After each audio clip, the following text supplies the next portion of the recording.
The headlines: lawyer appears in court on theft charge. Combermere closes again. And we have some of the goals as BDF Sports head the Digicel Premier League. Welcome to Nation News for Tuesday, March the 8th, 2016.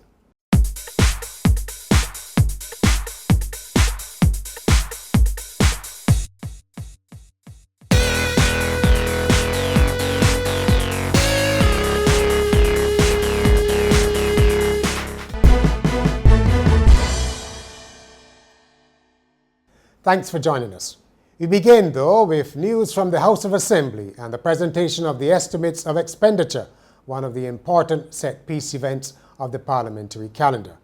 Public sector unions may have given a broad hint that they would like pay increases, but the government appears to have made no provision for a raise in the estimates, its spending budget for the next financial year starting April the 1st. Wages and salaries are expected to increase by less than 3%, and the Ministry of Finance says that is due mainly to increments. Government appears to be trying to keep its overall spending in check, with a rise in the budget of a little over 2% over the revised figure for this year, amounting to $4.3 billion. It is government's failure to rein in expenditure sufficiently that has helped to keep a drag on the country's economic performance. The only area of spending decline is in state support for statutory corporations and state agencies, an area that has been a real hard take for the national finances. Transfers to these agencies will be down by almost 8%. A lawyer has been released on bail after appearing in court on theft charges. 40-year-old Alison Helen Alexander of number 140 Breezy Hill, Halton in St. Philip is accused of stealing more than $165,000 belonging to Cecil Marshall between July 30th and September 7th last year. She was released on $50,000 bail with two sureties and is scheduled to reappear in court on June the 1st. The land that once housed Workbench furniture on Spring Garden will soon be put up for sale by the Investment and Development Corporation. Industry Minister Donville Innes has told the House of Assembly that the move was part of efforts to raise cash by the IDC, one of the statutory agencies blamed for draining the public purse. Workbench furniture was gutted by fire in April 2012. Mr. Innes said it was one of 7 fires which hit IDC properties between 1999 and 2012 and which has set things back a little.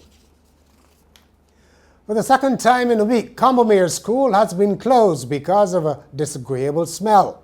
Some students complained of the same odor that caused the school to be closed last week, while nearby residents said there was a gas-like smell. Last week, Principal Veer Paddis said the odor seemed to be coming from nearby acacia trees that had been disturbed by tractors. At the time, the school was given assurances the work would not continue. The generation of wind and solar power has ground virtually to a standstill, an industry player has said. Delivering the Louis Lynch Memorial Lecture on Monday night, the head of the Barbados Renewable Energy Association, Aidan Rogers, blamed the situation on the absence of a national sustainable energy policy.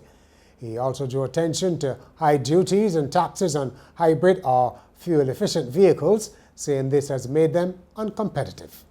The challenge we have is that, at present, government collects more revenue by way of duties and VAT off of electric vehicles in comparison to a comparable combustion-powered vehicle. That is a fact. It is almost 100% in terms of extra revenue that they're collected. Now, these are issues that we need to bear in mind and be quite frank and honest with ourselves. Are we just talking the talk and not walking the walk?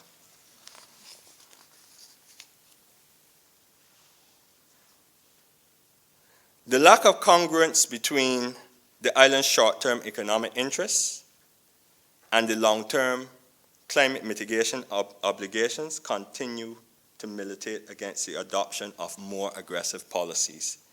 Up next is Hayden Gale with this week's commentary on the importance of building maintenance.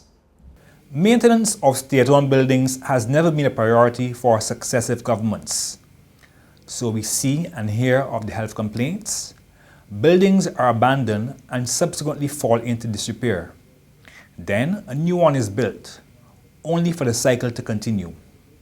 Now, some schools are battling with environmental issues. We are never told what the specific causes are, as students are periodically forced to remain at home while officials deal with the issue. It is easy to keep schools clean. Set up routine maintenance activities to be carried out each month by ancillary staff, and supplement with major cleaning during the breaks at the end of each term. Schools also need to develop a culture of cleanliness, where everyone plays a role in keeping their environment clean. In sport, football, the sports program of the Barbados Defence Force are the leaders on 23 points at the halfway point of the Digicel Premier League. The BDF sports program kept ahead of the pack with a 1-0 victory through this Romaro Harewood strike.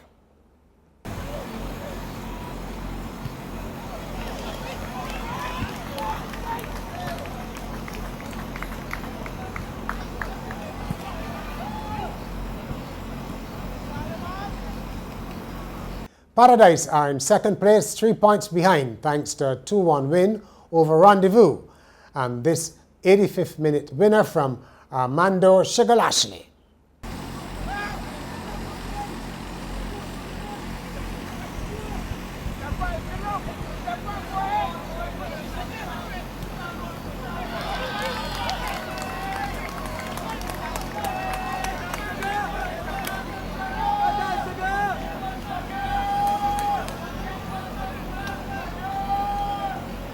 UWI Blackbirds are in third position and Weymouth Wales are fourth.